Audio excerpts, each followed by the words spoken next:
This is Gotham TV Podcast, episode 84, where we're looking at Gotham Season 3, episode 7, Red Queen.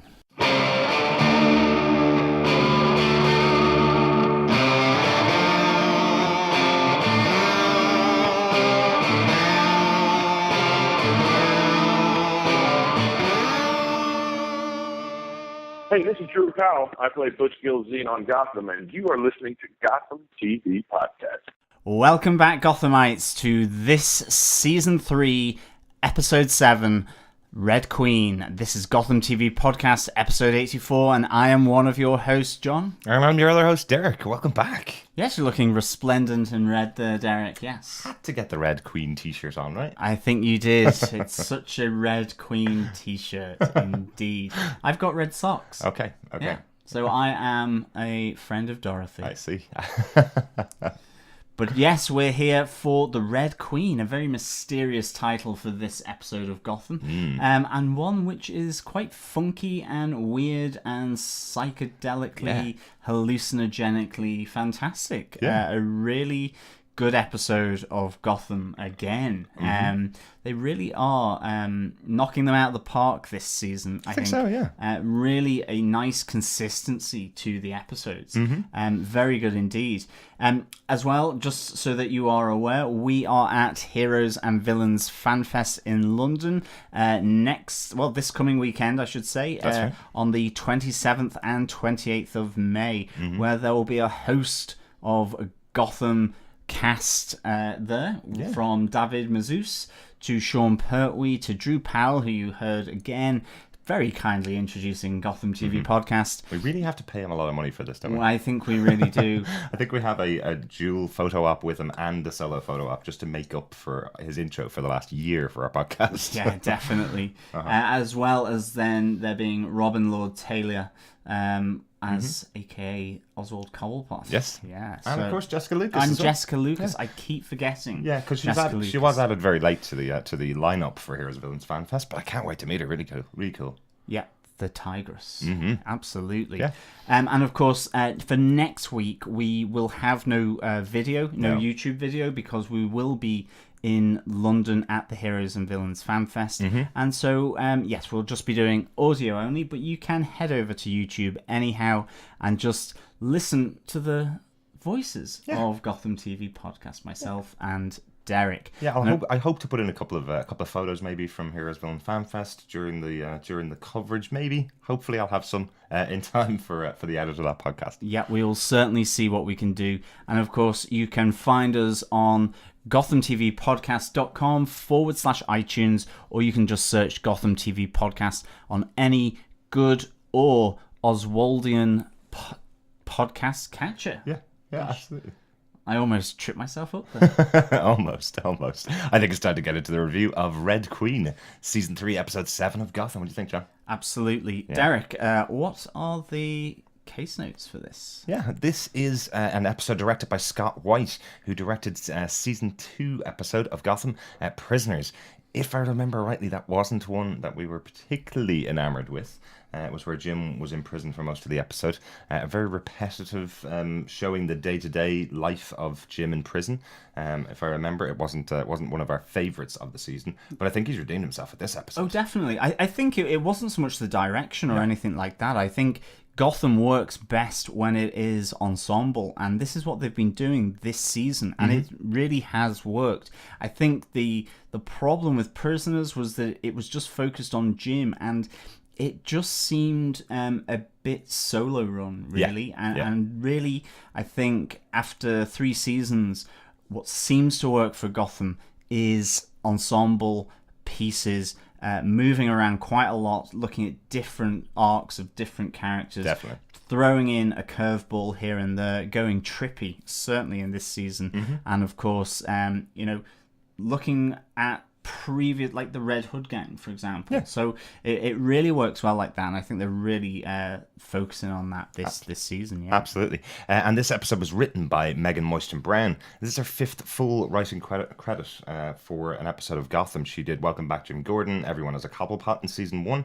She did A Bitter Pill to Swallow and Pinewood. That was episode 9 and episode 18 of season 2. And she's also the story editor on most of the episodes of Gotham since season 1, so she knows these characters really well, and you can tell it. Yeah, Megan is really charting a great course for Gotham. Definitely. And I suspect that may be one of the big reasons why it now has a season 4. Like, I think she's really strong here in crafting how Gotham is progressing here. So top notch, Megan. Yeah, absolutely. Yeah. Good job. John, do you want to tell us what Megan gave us with your spoiler-filled synopsis for this episode of Gotham, season 3, episode 7, Red Queen? Sure. Valerie Vale recovers from her gunshot wound, but ends her relationship with Jim Gordon, knowing he manipulated Jervis Tetch into shooting her instead of Leslie Tompkins. Meanwhile, Tetch's plan for revenge is not over. He breaks into the morgue and drains the blood from his sister Alice's corpse for use on the elite of Gotham. However, as Jim tries to catch Tetch, he is exposed to the powerful Red Queen hallucinogen that shows Jim 3 parts to his life, as they might have become or might have been: a war-torn GCPD, a life married to Lee with 2 children, and an encounter with his deceased father. Jim is rescued from the Red Queen's effects by Mario Falcone, who brings him back to consciousness. Elsewhere, before his attendance to the Founders' dinner, Oswald Cobblepot attempts to manipulate Isabella, encouraging her to break off her and Enigma's blossoming romance, but to no avail. As Captain Barnes questions the suspect over the break-in at the morgue, he again loses control, but he and Bullock deduce Tetch's plan to spread the virus at the City Founders Party and arrest him in time. Gordon decides to honour his father's wish, who had encouraged him to better protect Gotham by rejoining the GCPD. Mm-hmm. While we breathe, we shall defend. Yeah, nice little family motto from the Gordons there as well. Yeah, definitely. So I think it's time to get into our case notes. What we normally do in our episodes is we take our top 5 case notes from the episode, go through them, and as we discuss them, we hopefully will cover off all of our main points in the show. What do you think? Yeah. So John, do you want to take us with our first one? Yeah, it's Gordon's bad trip down memory lane.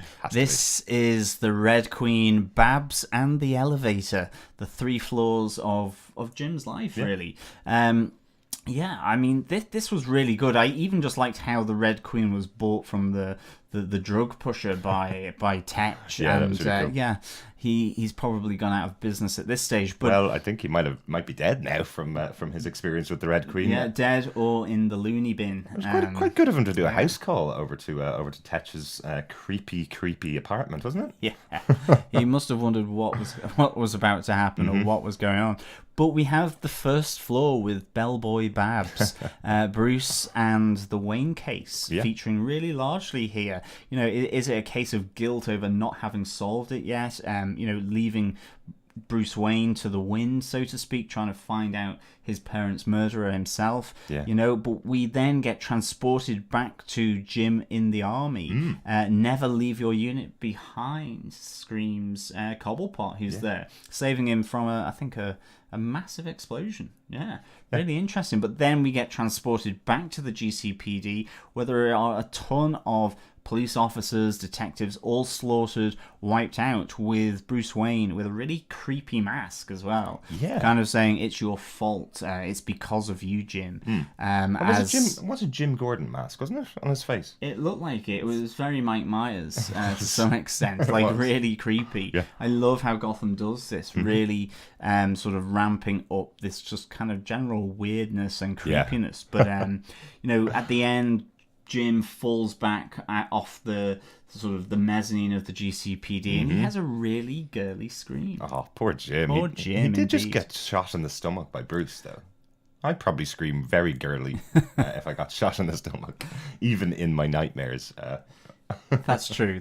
But we come to his second floor now, and he's now with Nursey Babs, who he then transforms into Nun-Bab. So, I mean, Jim really has a bit of a kinky streak here, I think. I love the touch here. I love that Babs calls this out. It's like, I'm a figment of your imagination, and you're the one that put me in this revealing nurse outfit. It says a lot about you, Jim, you know? I really like those little moments. Yeah. I love that Babs is Babs throughout these scenes. She's definitely the crazy Barbara that we've seen for the last 2 seasons. That's it. There's the really good moment where she says, well, go on, Jim. I think this was on the first floor. Go out, go in through the door.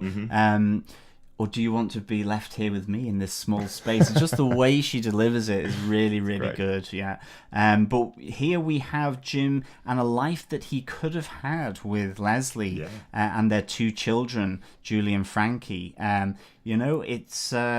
It's sort of bittersweet, and it's gradually taken away from him. You get all the cobwebs coming on the dinner table, and slowly the children disappear from their seats, and then finally Leslie as well. But this life that could have been if Jim had, in effect, stuck with her to some extent. Yeah, it's an interesting little touch, and I love the kind of the timeless nature of Gotham. They do this quite a lot, where what we have here is a real 50s home. It's all the kids are dressed up in really old clothes. It's not a present day kind of thing.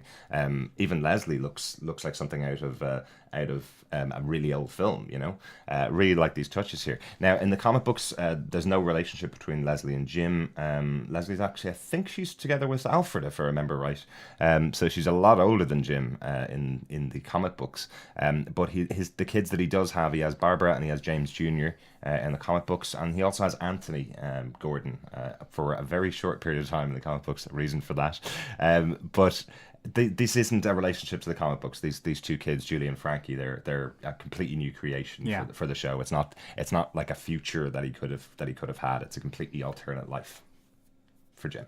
Okay, but within Gotham, it's the life he could have had. Exactly. Yeah, absolutely. And then we come to Jim's 3rd floor. I mean, really, I think all of these floors are those kind of defining moments of Jim. And I wonder, given at the end of this episode, he decides to rejoin the GCPD because of this 3rd floor, this 3rd and final moment, who is... he's introduced to it through Cocktail Girl Babs. Yeah, looking stunning in a dress, sipping a martini with an olive. But in this one we have Jim's dad, who returns to tell him about the family code the Gordons promised to live by. It was in his, I think, the ring on his finger. That's right. While we breathe, we shall defend. Focus on the good you can do. So, this is really an urge for Jim to kind of snap out of his moroseness to an extent and really try and engage back into Gotham and the GCPD in a meaningful, maybe, way by saving people through the law. And it's nice actually that in this we also kind of get that hint from Harvey Bullock. He's been his steadfast ally and friend, and even in this episode he finally cracks and backs up Captain Barnes with decide what you want to do, get out of here, don't go off on one of your sort of vengeance trips to try and solve this. Either leave it alone and go and be by Valerie Vale's bedside in hospital, or come back to the GCPD and do something meaningful through the uniform and through the law. So it's a really nice link through this episode, I think, that's here, and presumably is a springboard now to maybe a slightly different Jim for some of or for the rest of this season, maybe.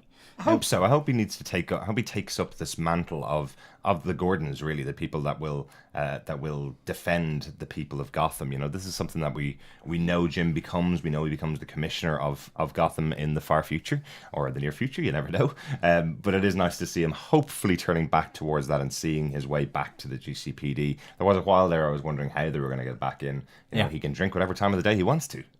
So maybe that was going to keep him out of the GCPD for a while. But as Harv said, you can also do that when you're on the beat with the GCPD as well. So, hey.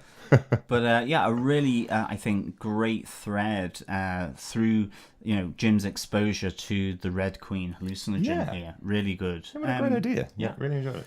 I think on to case note 2, and this is Oswald, Ed, and Isabella. Yes, yeah, very important here. I think the kind of storyline between Oswald and Ed has been building and building really since they first met. Every one of the fans has really loved the interaction between these two characters. We saw Oswald reveal his love for Ed last episode, and then sadly Ed met Isabella at the end of the episode.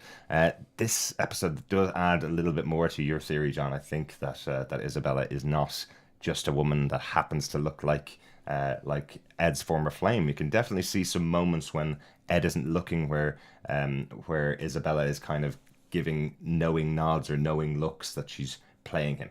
Really is what it feels like. Yeah, absolutely. Despite staying up till 6 a.m. chatting to him on the street. She's doing a good job. This kind of spy espionage type thing, maybe for the Court of Owls. We do have in here at the founders' dinner, the founders' party, we do have, is it Catherine? Yes, from the Court of Owls, who says, "We're watching you. We'll be in touch to Oswald." And maybe it's not only Oswald that is being watched by the Court of Owls. Maybe. As she says, we make things tick in this city, really. So this could be another ploy by the Court of Owls here, looking at Enigma, given his abilities. But of course, really, Nigmogglepot now seems to be slipping through the fingers of Oswald. And Oswald really tries here to sort of sabotage the relationship before it begins by visiting Isabella at the library. Kind of saying, look, the guy you're dating, he was in Arkham. He's pretty bad. I don't normally gossip about staff employees, but, Yes, he's a murderer. He's a murderer. He's pretty messed up. Yeah. But this does not faze her. And this is why, it's either true loyalty, a true connection, or there is going to be something sort of tough coming down the line for Enigma, I think. Absolutely. And I think that, it's a really good telling moment, and Ed does pick up on it, where she compares their relationship to Antony and Cleopatra, Romeo and Juliet, and Othello and Desdemona. And Ed picks up on it that they all died. What he doesn't pick up on is all the women were murdered, and then the men took their lives, I believe. They all committed suicide. So will she drive him to his death? Will she drive him to take his own life? Hopefully not now. I hope not. It would be strange for the DC world if Enigma had the Riddler was snotted, basically. Well, I think I did mention it earlier on in the season that the way I'm really looking at Gotham now is that it's its own series. It's one of the offshoot universes of DC. I don't think they can cleave too closely. I don't think they have to cleave too closely to our version or our comic book version of the characters. So if we do lose a big character like Ed, it would be an absolute shocker. But I think they could do it. Yeah, they could absolutely. do it. I'd hate it. Don't get me wrong, I'd hate it if we lost Ed. But I think it does kind of paint that picture of Isabella, that there's something nefarious about her. I don't trust her at all here. No, it could be way too cool. Yeah, and given the white locks in a head of her, then absolutely. There's something suspicious about Isabella. Yeah, maybe she's just the twin of Kristen coming back for revenge against Ed. Could be. We never know. Could be. Never know. And of course, talking of white, she does have, as Oswald say, that swan-like neck that Ed maybe is attracted to. I love that little moment from Oswald where he just says, "Oh, and Ed loves neck," which is just a reference to the fact that he strangled Kristen Kringle. Like, what a horrible reference from Oswald. Dark. Very dark. Really dark. Loved it. Really good. Really good. I think we also kind of covered off case note 3 on there, which was Catherine of the Court of Owls. Great to see that character back. We know the last time we saw her, she had kidnapped 514A, the Brussels ganger, as we were calling him. We haven't seen her since then, but interesting to see that she's been watching out for Oswald, and they'll be in contact with him to see if he'll join the group of the Court of Owls. Yeah, she's fairly open to Oswald here.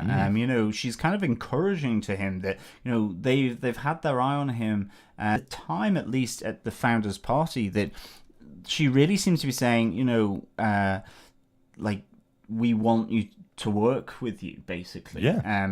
And, you know, we'll be in contact with you when the time is right. But then we have that really interesting scene at the end where she is talking to some shadowy figure bathed in the darkness of the room, where she kind of says, always a criminal. Oh, sorry, she says, once a criminal, always a criminal. You know, so it's almost like she doesn't really, or the Court of Owls don't really give out much hope that maybe they can work with Cobblepot. Yeah.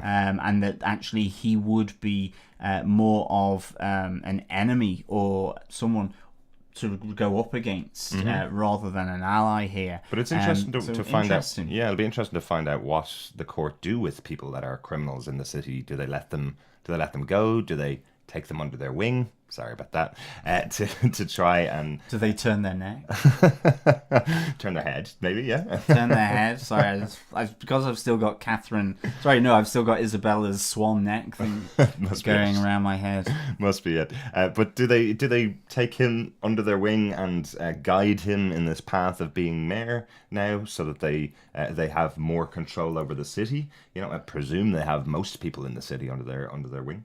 Yeah, which is the point. But interestingly as well, who is this guy in the chair? Well, the most important piece about him, we know, is that he's wearing the Gordon family crest, or the Gordon family motto on his ring. It's exactly the same ring that Jim's father had Jim find, you know, so he's got the same motto. So does this mean that the Gordon family were part of the court at some point?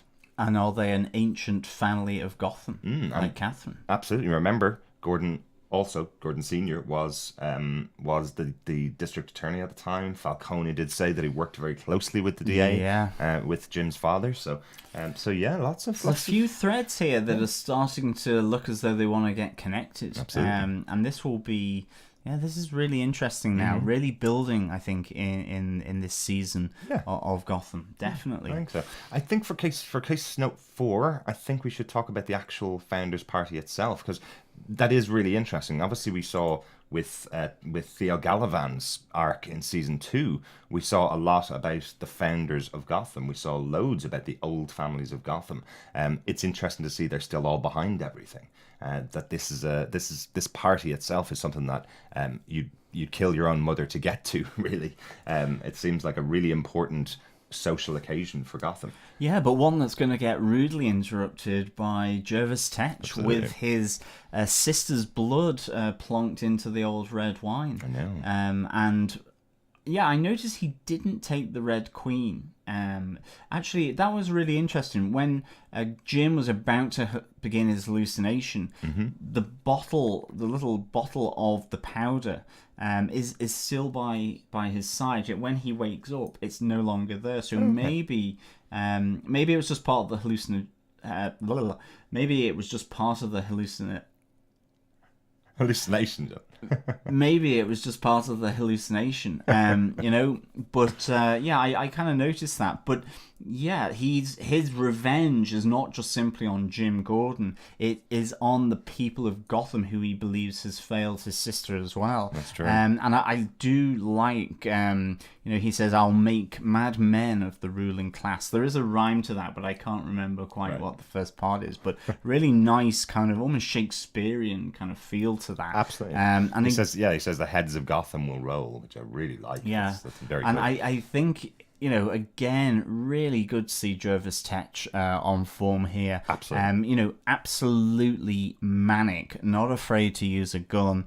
Really, you know, if given the opportunity, follows through on his threats. Yeah. So I really enjoyed this. I really enjoyed then just how manic he became when he saw that Captain Barnes was infected with his sister's blood. That's right. What does he say? He says, "Oh my, is that my dear sister I see? She is in you, isn't she?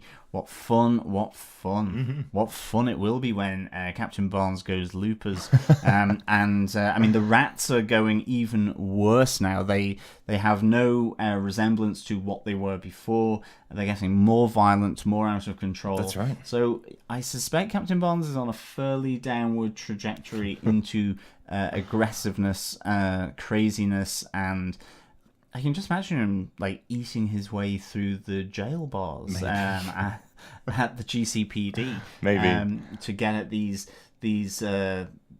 perps who are really, he does like getting aggressive and angry with them. Yeah, but I think there's kind of a good thing here. Barnes is involving a lot of people in this investigation into the blood of Alice. So I'm wondering if someone like Lucius Fox, because he's been involved in this investigation, or Leslie Tompkins, because she was also testing the blood, or again Harvey, because he's been with Barnes the whole time, will they notice the change in Barnes before anything really bad happens, and will they be able to help them out because they've been involved? Now, I know Lucius Fox does say getting a cure for this could be years away. There's a great look from Barnes there going, I think this could be affecting me already. Could we work on that a bit faster, please, Lucius? Well, he says we need this in hours, Yeah. given that, it could have actually been deployed through Jervis Tetch's plan. That's right. So, definitely. Yeah. But I like how Barnes, is kind of, he's keeping it under wraps. I mean, we see him with his last will and testament as well. So he kind of feels that it's not going to end well. And I kind of like that. I like the fact that he kind of knows what's coming. He's also, he's slightly addicted to it because it's got him off his crutches. He feels more powerful, but that moment where it's revealed to Tetch that he is infected with this, and Tetch just loves the situation that's taken place. Of course he does, yeah, absolutely. It was also really cool, kind of, to see the old Barnes back from when he arrived in Strike Force season 2, episode 4, I think it was, where he was coming in, smashing chairs and making a play for taking over or cleaning up the GCPD. In here, we see him with Harvey interrogating a prisoner.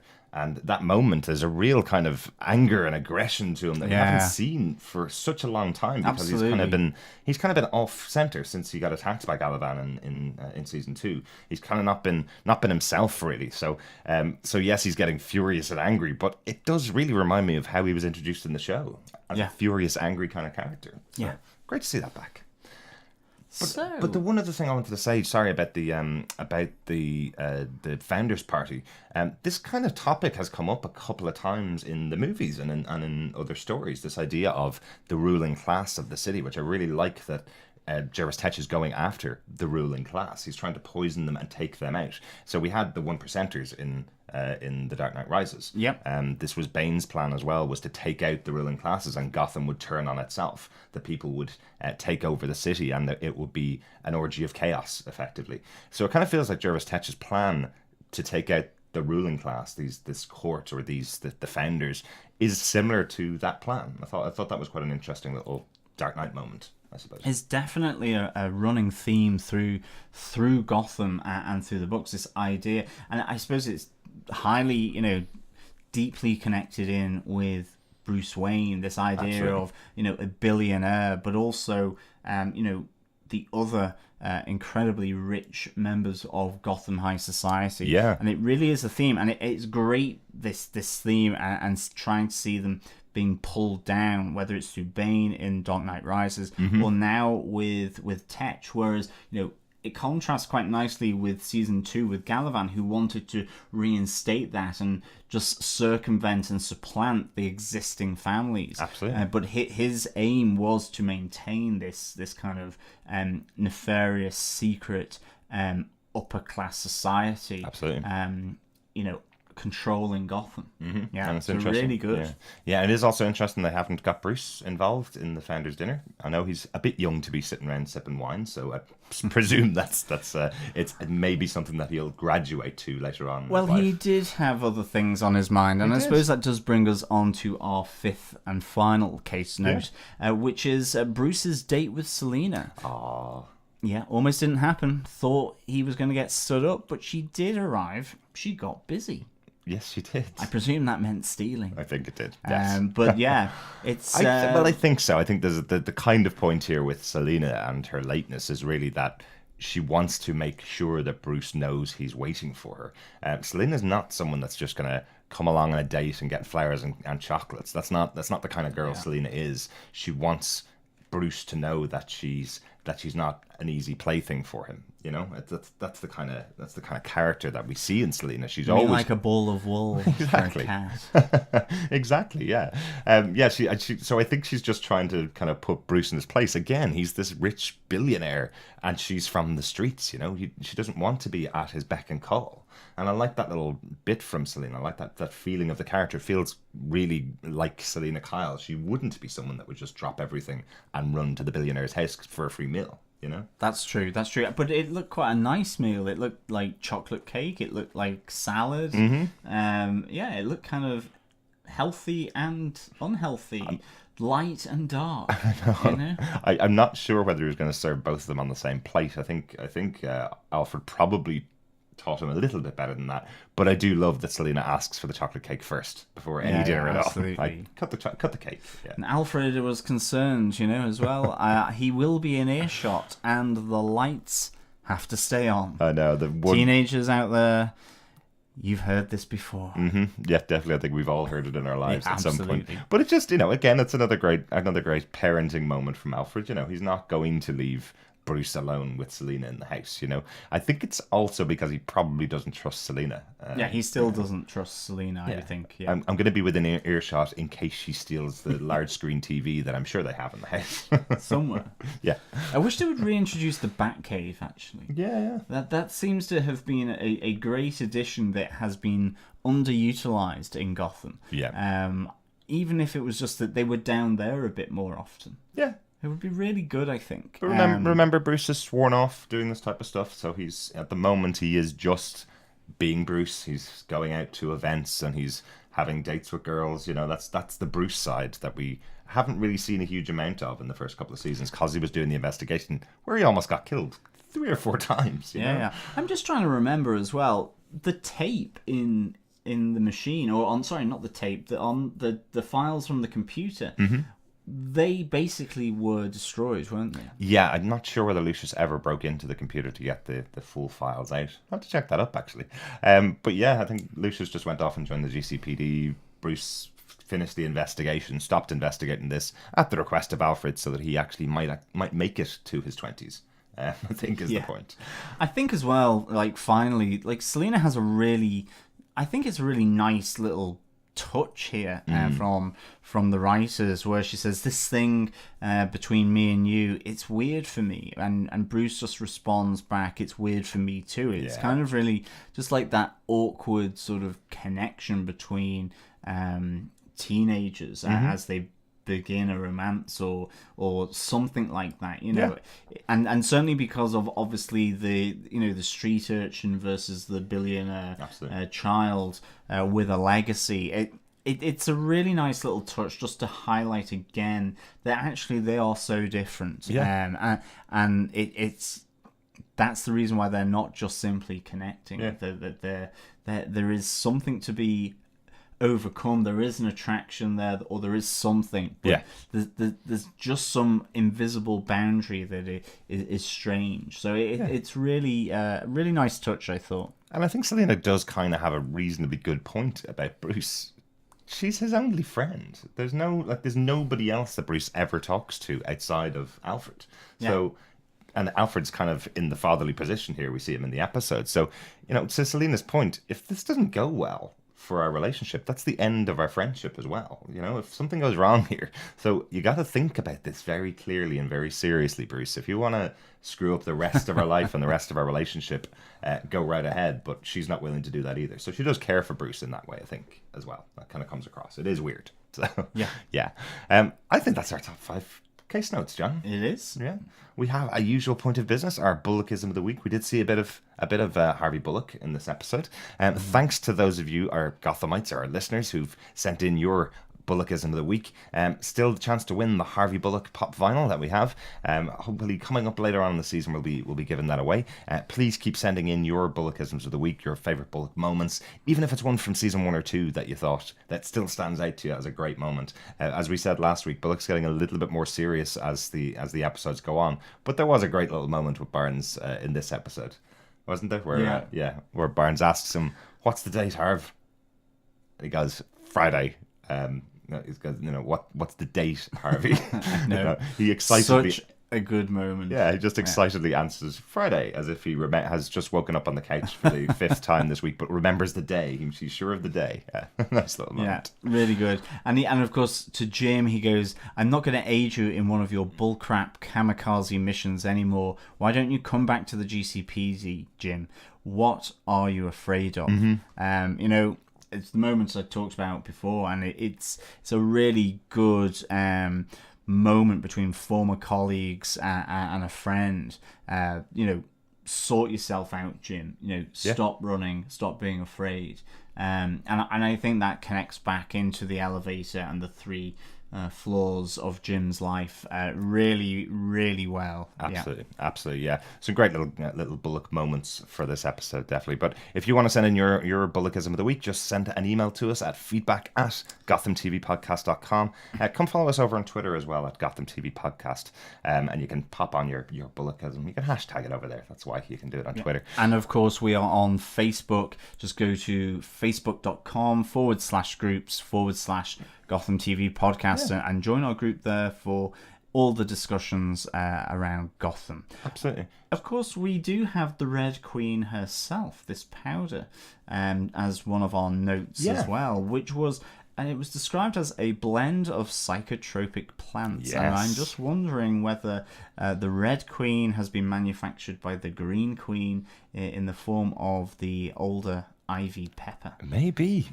She does have green fingers. She certainly does. So it'd be interesting because, of course, Jim is supposedly investigating the whereabouts of Ivy Pepper. Mm-hmm. Hopefully, that's kind of taken a slight detour at the moment, but maybe that will come back in episode 8. So really nice little sort of off the cuff remark from the drug dealer there when he's trading with Jervis Tech. Absolutely. But we just wonder whether Ivy Pepper is responsible for the Red Queen. Mm-hmm.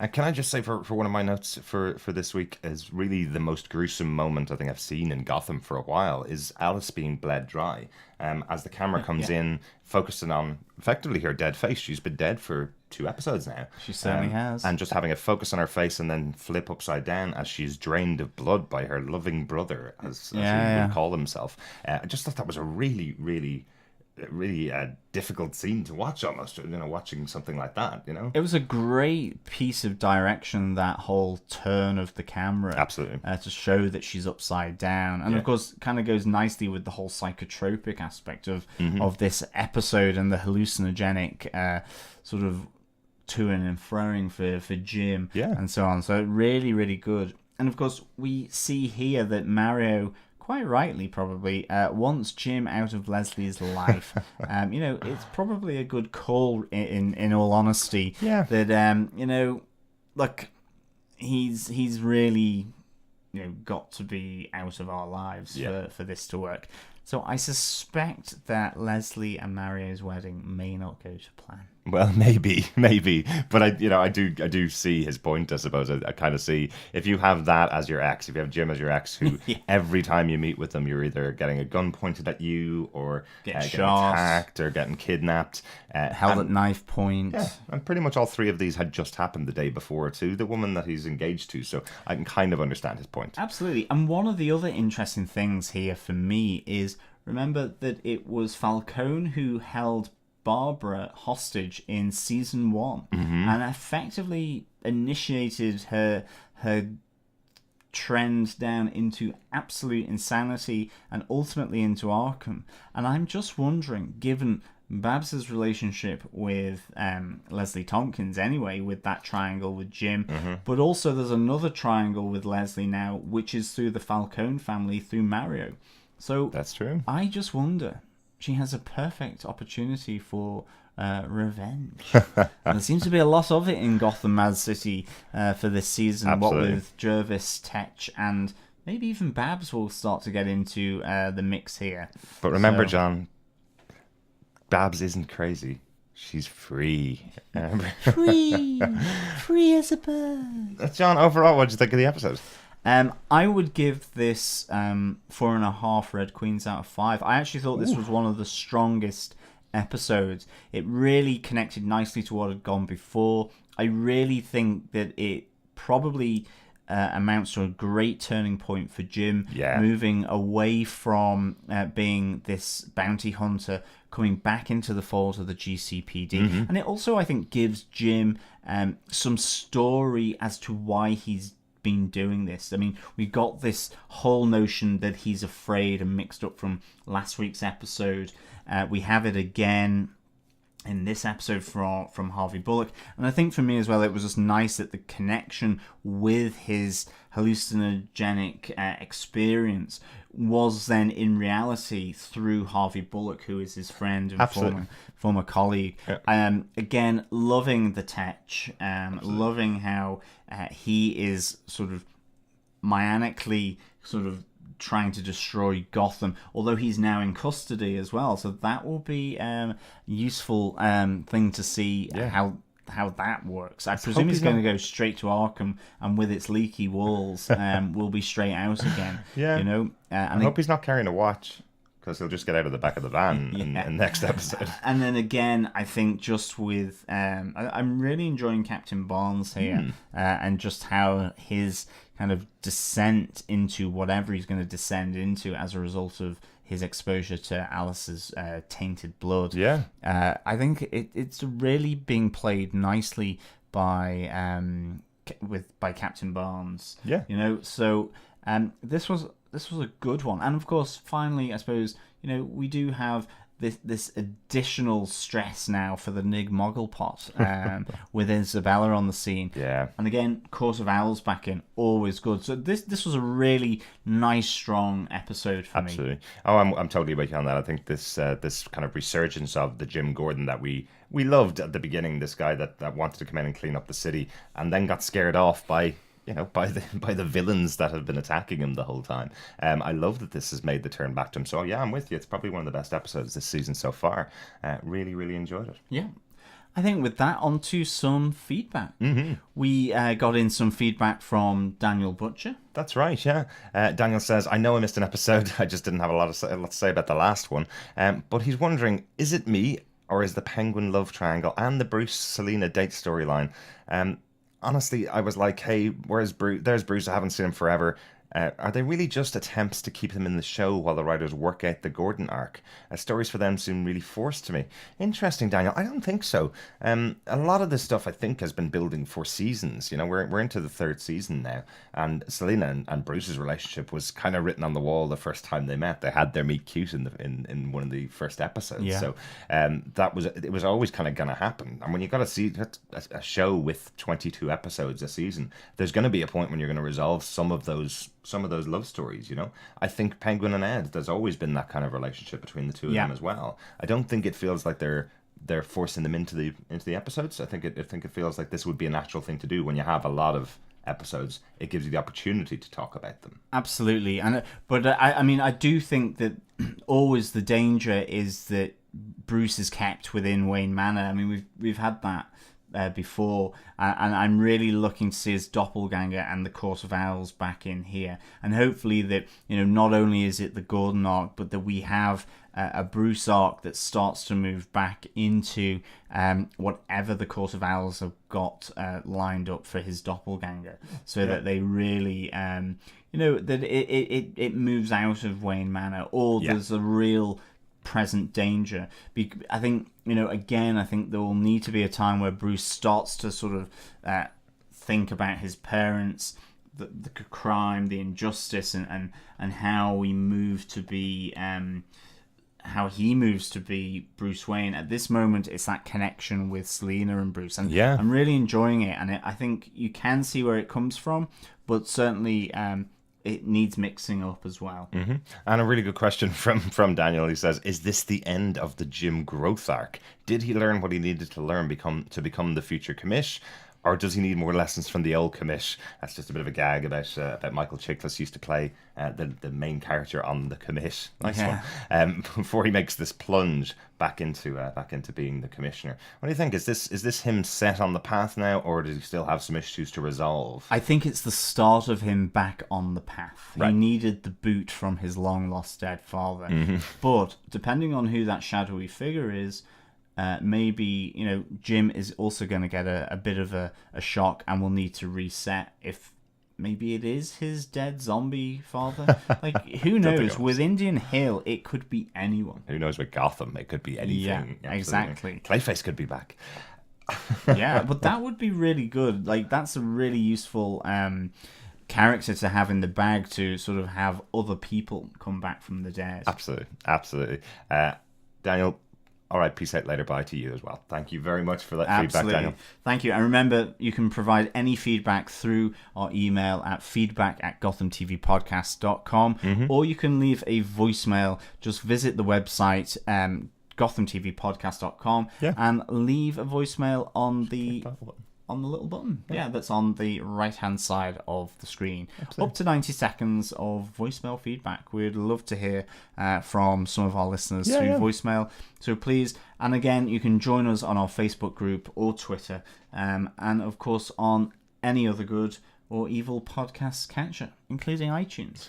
Just search Gotham TV Podcast. Yeah, it's been great having you with us. We will be back next week with episode 8 of Gotham Blood Rush. Next time, Captain Barnes, I think. I think so. But as I said, we will be over in Heroesville and FanFest this weekend. Hopefully, we'll get to meet some of our listeners over there. It'll be good to meet up with you. Great to meet. Looking forward to meeting the Gotham cast. Absolutely. But as I mentioned, just in case you're watching us on YouTube, we will not be doing a YouTube video next week. So, hey, subscribe to the podcast. Listen to us in your earphones, or watch the audio only version of the podcast. But hoping we'll see you really soon, and next time we will be back with Blood Rush. Looking forward to it. Yeah, thank you so much for listening, as always, and we will speak with you next time. Bye. Bye.